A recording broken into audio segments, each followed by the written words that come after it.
सुरती आलू पूरी। मैं इतनी बार सूरत गई हूँ मेरी रेस्टोरेंट के ओपनिंग के लिए, बहुत सारे पब्लिक अपीयरेंसेस के लिए, इतने सालों से जा रहे हो। पर सुरती लोचो तो ट्राई किया था, पर सुरती आलू पूरी मैंने ट्राई ही नहीं की थी। मतलब मुझे मालूम ही नहीं था कि ऐसी कोई डिश है।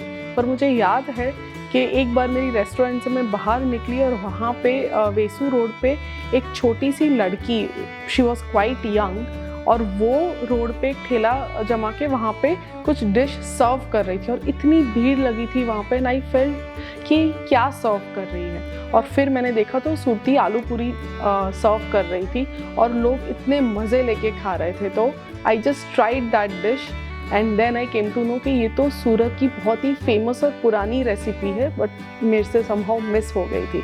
बट देन मैंने वो लड़की से बहुत सारी बातें की और वो कैसे बनाती है, कैसे फ्लेवर्स होते हैं, वो सब चीज़ों की बातें की।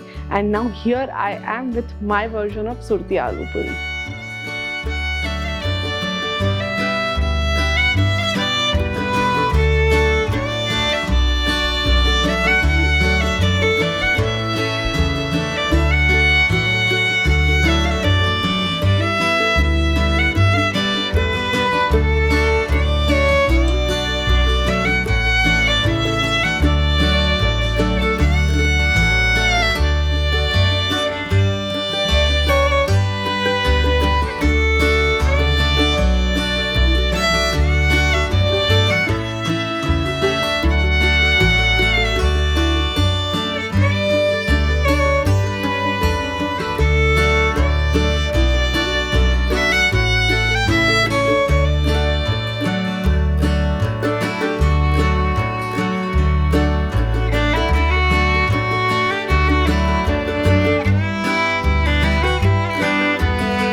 आलू पूरी की जब पूरी बनाते हैं तो मेक श्योर कि ये पूरी को मैक्सिमम 1 और 2 मिनट्स के लिए हाई फ्लेम पे फ्राई करना है। और जब भी फ्राई करेंगे तो अभी आप देख सकते हैं कि कैसे एयर बबल्स आ रहे हैं, तो वही बबल्स निकाल देने हैं, जिसके लिए सारी पूरीज को एक साथ स्टैक करके फिर टिश्यू पेपर से उसको दबा देना है।